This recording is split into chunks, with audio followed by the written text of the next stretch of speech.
But it's June, which means it's Pride Month. It's back again. Not that it ever seems not to be Pride Month these days, I think you'll all agree. But how did a celebration of being gay get taken over by the divisive and I would say dangerous LGBTQIA plus ideology? And how do we get it back from them? I'm going to talk about that a bit later. This is Talk. Welcome to the home of common sense.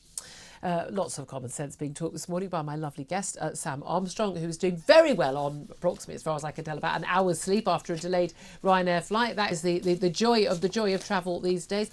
In terms of just briefly what we expect to hear from Nigel Farage later, is this just a little bit of a teaser to get everyone, there's going to be a big announcement? Do you think he's going to stand? Rumours, and I put to Richard Tice that he and Nigel Farage had fallen out going around. Will we talk about standing down some candidates? That was ruled out, but what wasn't ruled out was a high-profile Tory defection. Well, look, that will be extremely interesting to see. Here's what I would say. If Farage does run and he doesn't win, you can understand his nervousness, which is the first past the post system is very difficult. If he goes in one seat, who knows what could happen? That could mark the end of his electoral political career. Yeah. And he said he's only got one more go and he wants to win it. Now, on the other hand, if he does run, and whether or not he wins, and this is really important to recognise, whether or not he wins, whether or not Reform win a single seat, if he does run, the Tory party will instantly lose 2, 3, 4 points to Reform permanently by polling day. There's no doubt about that. And what that means is in hundreds, potentially hundreds of seats across the country, the Conservative plus Reform vote will be more than the Labour vote, but Labour will sneak through. But also it's some Lib Dem seats as well, and there's no doubt at all. Reform are ahead of the Lib Dems currently at the time, but again, Lib Dems will get more. Smaller parties tend to get more attention during the election because, we had Davey falling, the stunts like falling off the paddleboard and things, which by all accounts was deliberate. And I don't know why he thought, if he'd never paddleboarded before, that he wasn't going to fall off. Brave soul there. And they're going, they'll be talked about more. But the Lib Dems could poll on fewer, but actually win more seats than Reform UK, simply because where their votes are concentrated, lots in the southwest and the university cities and things. Yes, that's right. First past the post electoral system, I'm a fan of it personally, but it makes things extremely difficult for challenger parties in a way that it's not for in Europe. And you see, these brand new parties coming up Emmanuel Macron, classic example in France, and Giorgia Meloni and others in Italy. That cannot work so easily in this country because of the mountain you have to get over. There's a point, isn't there, between about 25 percentage points in the polls and 30, where it's a difference between like 150 seats. That's right. And of course, that situation is only made harder by the point that you identified, and Richard Tice said that Reform were considering legal action over, which is that our Quango state, the ever-present wokesters, are deliberately, it seems, and he says, making it harder for challenger parties to get recognition by setting these rules that say measure a party's success over the basis of the last 2 elections. Instead of just one. Well, of course, so that's Ofcom, Electoral Commission, beige broadcasters like BBC, Sky and ITV. Yeah, which of course, how can a start-up party break through quickly when its success has to be measured again in the last 2 elections going back 10 years potentially? Well, we shall have a chat about that no doubt later on. We'd love to find out what's going to go on. Stay tuned here at Talk to find out. Let's talk right now about where Labour are. Of course, they are the party streets ahead in the polls. Far, very, very likely, I think most Tory MPs would accept to be winning the next election. I think it would be the most extraordinary upset ever if we woke up at 10 p.m. the exit poll on the 4th of July told us anything different. But let's talk about this with the former Labour Special Advisor, Catherine MacLeod. Good afternoon to you, Catherine. Hello. Thanks so much for joining us. Just to talk about a few of the major announcements today, we've got Kemi Badenoch on the Tory side talking about this announcement about protecting biological sex rather than someone's gender in the Equality Act and rewriting that. Something, of course, they could have done many times before. Is that a part of the culture wars to try and wrong foot Labour, or is that something that Labour can quite easily deal with, move on from, and focus back on what they want to focus on, the economy, defence and other issues?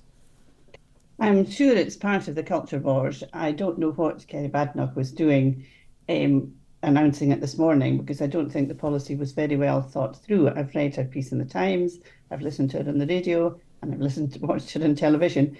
And I think it's confused. I think there is a general consensus that the Equality Act needs tightened up, but I don't think her proposals add up. I think she is scaremongering. I think she's dog whistling. I think she starts her piece in the Times by saying that, you know, somebody's been raped in a women's toilet in a pub, and somebody else has been followed into a pub. Is she now talking about us all going around with birth certificates proving our legal sex, our birth sex? I mean, I actually do not understand her policy. And I do think I think there are people out there who are saying, why are we talking about this? You made the point yourself, that, you know, this was not our conversation 10 years ago. It is now a conversation. It's a conversation that should be dealt with sensitively, and it should be well thought out before we change any act. But it hasn't been dealt with sensitively, because women and girls are being forced to share toilets with men, whether or not a man thinks he's a woman or not, he's still a man, and women don't want to. Why is it scaremongering when we know that there are girls who are having to go to school right now because of the confusion supposedly of the Equality Act, which does give a right to... I don't think a woman should have to share a toilet with a man if she doesn't want to. No, but you haven't got a choice. If there's toilets at your school are all mixed, and that happens at lots of schools. What this proposal is saying is, it's saying, how is life going to change from what it is now to what it's going to be under the legislation? That is what I don't understand. But it's not scaremongering or dog whistling to say that men are a danger to women in those safe spaces, and women have a right for them not to be there. Predatory men have always been a danger to men. Yes, but you call it out. When a man goes into a pub toilet that is a woman's toilet, there'll be other men and women go, oi, out you go. If a man puts on a wig and says, oh no, I'm a woman, well, then am I allowed to ask that man to leave or not? This isn't about trans rights. This is about predatory men exploiting trans rights to make women unsafe. I completely agree with you. But that's not scaremongering. That's happening. I think it is, because I think... It's not happening. There's no danger to women. To extrapolate from the debate about trans, that predatory men should not be dealt with. There are rapists. There are rapists. I think there are rapist men. There are men convicted of rape sitting in prison who are trying to get transferred to women's prisons. You don't think that's a problem? And that is wrong. And that is wrong. But what we need to do is be sensitive about this. Why do we have to be sensitive about it? Because there are trans people out there who have never been predatory, and no more. Of course there are. Than you and I. No, of course, no one's attacking trans people. We're attacking and wanting to safeguard ourselves from predatory men who use trans ideology and use trans rights to trample on women's rights. But why do you have to be sensitive about that? Because I think you should, I think you should actually always try and be sensitive and try and not touch the people. I don't think I'd ever be sensitive about my daughter's safety in a public toilet or a changing room. That's exactly the moment when it ain't my job to be sensitive. It's my job to protect my child. Well, I'm a mother too, and I would want to protect my children. Do you want men in your daughter's changing room? No, I don't. Well, then we need a law to be clear that they can't be in there. I see nothing in this proposal today that is going to actually stop that. Okay, right. All right, let's move on. Let's talk about another big issue in the election, and that is immigration. And it's the number one issue for Conservative voters, but it's in the top three for all voters. And we know Labour trying to win back a lot of those red wall voters who went over for Boris Johnson and Brexit, and they and one of the promises, of course, was taking back control. We all remember that slogan. Yvette Cooper, Shadow Home Secretary, she's vowed to cut immigration. She says significantly, but she won't say by how much. And she won't say by when. Do you think voters are going to trust Labour on the immigration issue after what happened under Tony Blair and that explosion in the numbers who came over, particularly then from Eastern Europe?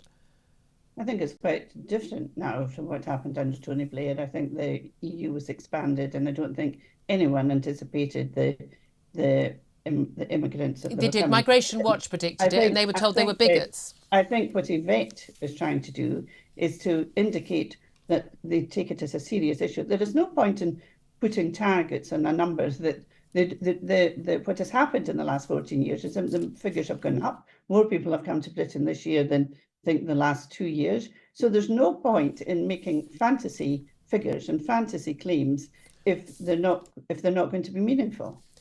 Does the Labour Party, as far as you're aware, and so you're a former special advisor, still actually stand up to the view that actually immigration is good for the economy? It's good, you know, to have a multicultural, massively diverse population, and that actually the people who are opposed to that, let's face it, we're all bigots. I don't think they think that at all. I don't know anybody in the Labour Party that thinks that. I know what most of Labour on Twitter Well, thinks they that. may do, but you and I have different experiences of life. The people I know in the Labour Party, not one single one of them would refer to people like that as bigots. I think that what we do, the people in the Labour Party do think that migration has been good for the economy, that we probably still need migrants. That's why we're having to make so many exemptions for people in care homes, for people lifting fruit in the field, for people working in industries that cannot get enough labour in Britain. Why can't they get enough labour in Britain, though? That's the thing people want to know. I think that was important, that what Yvette Cooper said yesterday was that they want to skill up more people in Britain and make them fit for work and make so that they can work on farms, they can work. Well, they can. I think, you know, that's very, very hard work, and it's not a job you or I would want to spend our hours doing backbreaking work. But maybe if I don't think it's particularly. I think you could be good at it and less good at it, but it's not something you need 3 years or 7 years of training to do, is it? So same with social care. Incredible work done by care workers, should be better paid, but it's not something you're going to need years of training for. So why would it take so long? Why is it so hard to skill up our population? Isn't the issue actually the work doesn't pay well enough? Good people that work in care homes are very skilled, and their skills and professionalism is not recognised. They're not paid like you and I are paid, and they should be paid more. And I think that when we have a cultural change in this country to say that people that do these jobs should be regarded professionally and paid properly. And I think that might change. Well, we should pay more for them, but we already know that care homes are extortionately expensive, and yet we see care homes going under. They haven't got enough money. No one can work out, frankly, where the money is going. I completely agree with you. I mean, the care home work people are leaving care homes to go and work, you know, stocking supermarket shelves because they get paid more when it's incredibly vital. And I say, I've been in my old aunt's old care home, and I have to say, extraordinary the kindness and the professionalism and the hard work of those care workers. But at the end of the day, we keep being told we have to import people to come and do these jobs. But why can't we get British people to do them? Because it's not something you have to have a qualification for, largely, a lot of these jobs. Largely, it's down to the fact that people can claim benefits in this country and not go to work. Isn't that the issue? Yeah, is that something Labour would tackle? You know that's not true. Isn't it? We've got loads of working age people who aren't working. Some people that are claiming benefits. It is hard to claim benefits now. It is not. People do not say, "Oh, I'm not going to work today. I'm going to claim benefits," and you know that. And well, I know somebody who works on in a benefits office, and very clear that it's actually incredibly easy to claim benefits now. Actually, no, it's not. You can't claim benefits ad infinitum. You've got, you can claim benefits. You're encouraged to go and get a job. I think that's another Labour policy, that they are going to make sure that when you do go to the job centre, that you are encouraged to go to work. And in fact, Alistair Darling was one of the people that opened the Job Centre Plus, because he saw a great model of it when he was working at the DSSS. So we have got to do things differently, but if we can't get people to work in care homes from Britain, we've got to get them from somewhere. But why can't we get them? Why can't we get them from Britain? That's what I don't understand. Because I think perhaps they might not think they're recognised. That I don't know why people don't want to work in care homes. I certainly don't, but I certainly do think. But shouldn't we find out? I mean, before we import another few 100,000 people from the third world, shouldn't we find out? Well, I think people probably are finding out. And, you can't put people into working in care homes. I don't think you would give up your job to go and work in a care home. No, but I'm not unemployed. I'm not claiming benefits.